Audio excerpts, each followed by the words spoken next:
This is our Forex blog for January 17th, 2011. And like most days, we want to buy the strongest currencies versus the weakest. And we would prefer that the strongest currencies, such as the Australian dollar right here, also have a daily trend, weekly trend, and monthly trend in the direction of the real-time momentum today. Sometimes you have currencies like the Japanese yen, where the daily trend's down, the weekly trend's still slightly up, and the monthly trend's very strongly up. It's much better, when you see weakness in the dollar and the yen, to pick the one that all the time frames line up and your odds go up. So the dollar was extremely weak today, and we wanted to sell that against some of the strongest ones. The only two that were strong on all time frames were the Australian from last night until about 5, and the New Zealand from last night pretty much up until 5 as well. Then it got strong again from 9 to 12. So you had 3 hours of strength right here. Unfortunately, the dollar was no longer weak at that time. But earlier today, the New Zealand dollar would have been a high probability one to buy, as is the Australian dollar. Let's look at the Australian dollar. And again, this one started going up last night. Currencies above the hourly moving average. This is one of the filters we use, are much more likely to go up. And when they get above the upper 2.0 band, typically, markets pull back. They can still make another wave up, but normally you want to draw your fibs on that last wave. And when they get to these fib targets, look for counter trend trades. If you look at our real-time momentum, this was at 100. It was, incredibly strong.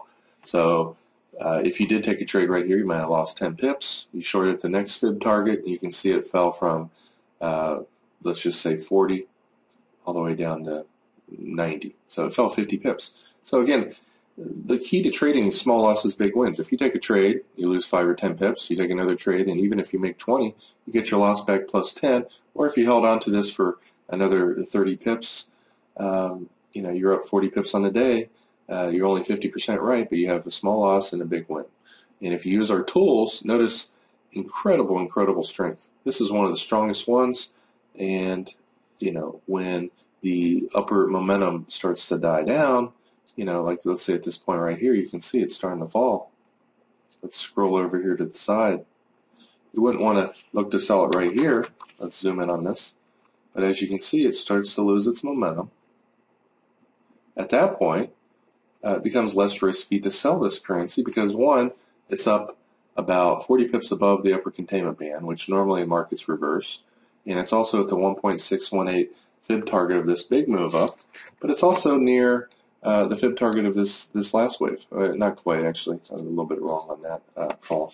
But the Australian dollar is a great one to buy on the way up. And then, especially at the second 1.618 fib target, a good one to look for a counter trend trade. Here's the New Zealand dollar. And also notice when a currency goes from underneath to above the hourly and the longer term trend is up, it's a great place to get in. And look where this one stalled, right at my last night's Fibonacci profit target level, and it also happened to line up with the fib target of this. Notice almost to the exact pip. Let me make sure that I have this perfectly drawn here. But most of the time, the 1.618 fib target is the end of the move. And when it's above the upper white containment band, it adds to your probability. You can see this one had a lot of strength, and as it got up here, it started to have a little bit less strength. And this one pulled back from 30 all the way down to about 80. It had a 50 pip pullback. So you could have traded this when it broke above the hourly, this little pullback trade right here, this little pullback trade right here, this little pullback trade right here. You rarely want to buy a currency when it's above the 2.0 band.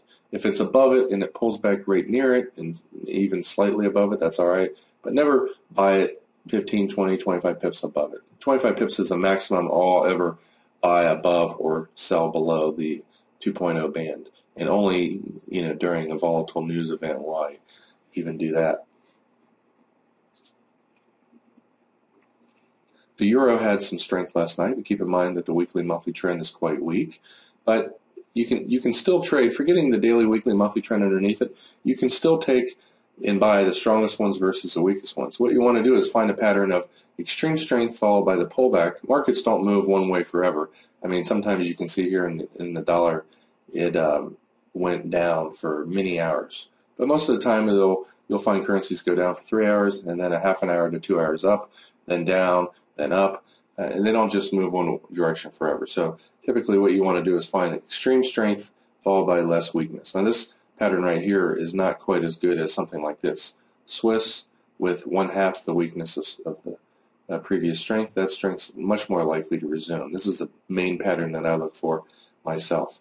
You can see the exact same thing in the Australian. Extreme strength followed by very little weakness. That strength is likely to resume, and it's magnified by the fact that the daily, weekly, and monthly trend makes it one of the strongest. You know, the Australian and New Zealand are the two strongest currencies. You see that pattern, it's very high odds. And you could have also traded that against the weak yen. The Australian yen and the New Zealand yen also were great ones to be looking to buy last night. Notice explosion up, pullback, explosion up. And again, the fib target I would bet of this first wave is where the market stalled. Look, it was only 2 pips underneath the 1.618 fib target. And it was also one of my Fibonacci profit target levels that I draw on the charts each night. When these levels are above the upper white band, it's even higher probability end of the move. Here's the New Zealand yen, just so you can see. Also, it broke from underneath above the hourly. You have this nice little pullback here. This one's all right. And especially when it was up here and it ran out of steam, you could have looked for some sells. This one really didn't pull back as much as all the rest of them did. But it still, probably wouldn't have cost you money. The pound was quite weak earlier last night.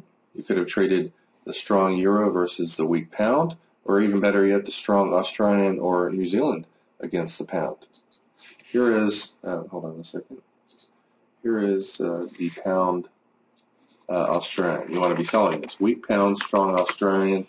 And notice, last night fell, a little pullback trade right here, fell from around 94 all the way down to 10.